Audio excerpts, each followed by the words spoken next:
Minecraft has thousands of secrets, but some of the things players believe are completely false. Welcome to This Explainer. Today, we're diving deep to uncover the actual truth behind the game's most infamous legends and hidden mechanics. We're going to treat these mysteries like a full-on investigation, comparing what players swear is real against what the game's actual code is telling us. If you've spent, any time at all in this blocky universe, you've definitely heard the whispers. Ghostly sightings on haunted servers, bizarre glitches, secret developer codes. Today, we are finally separating verified wiki facts from those wild, late-night player rumors. So how are we doing this? Well, to get to the absolute bottom of these mysteries, we're acting as impartial investigators of the code.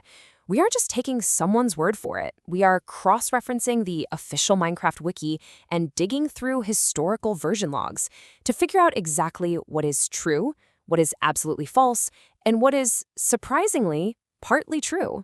Part 1, the biggest Minecraft myths.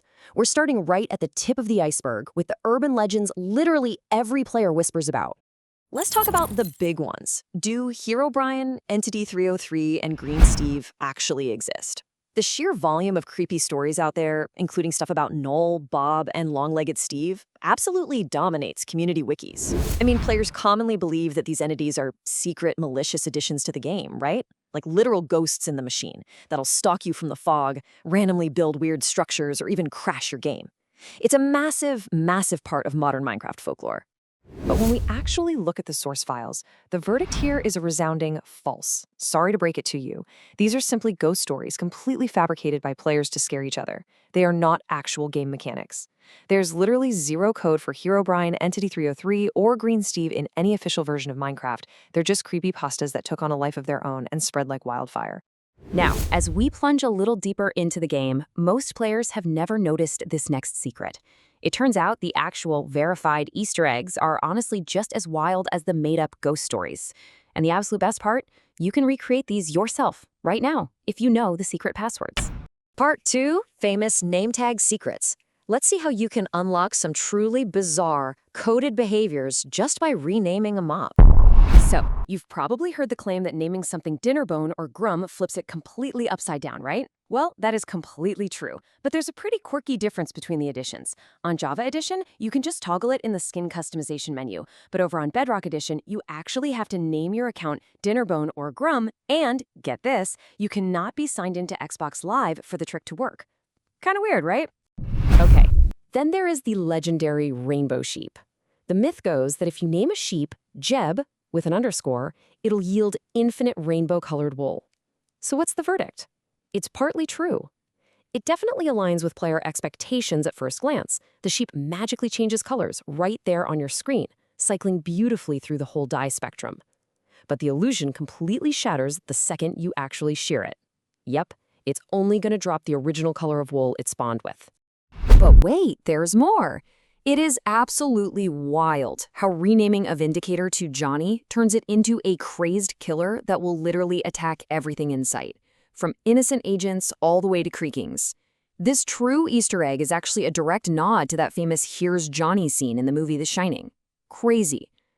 On a much sweeter note, naming a rabbit Toast gives it a unique, permanent black and white texture. It's actually a really touching memorial honoring a real-world fan's lost pet. Now, this next myth actually works, but only under one very specific condition. You have to know exactly what pop culture references the developers were sneaking into the game. Part 3, Pop Culture Hidden Crossovers. Let's look at the surprisingly robust list of other video games hiding right inside Minecraft. Okay, these are all true Easter eggs where the developers paid direct homage to some iconic games. Have you ever crafted a cake on Bedrock Edition and unlocked the Lie achievement? Bam, that's a Portal reference. Or what about using a Riptide Enchanted Trident and getting the Do a Barrel Roll achievement? That's a legendary shout-out to StarFox64. And my personal favorite, evokers will literally turn blue sheep red while using the exact untouched Wololo sound file from 1999's Age of Empires 2. Oh, and don't forget the Steve Coast supply crate lock chests referencing Team Fortress 2. It's like a giant puzzle of gaming history. But hold on to your pickaxes, because the next myth is much stranger. What exactly happens when a feature is added in secret, only to be completely removed later on? Part 4. Removed and Forgotten Features. Time to investigate the unused files and bizarre mechanics lost to time and version updates.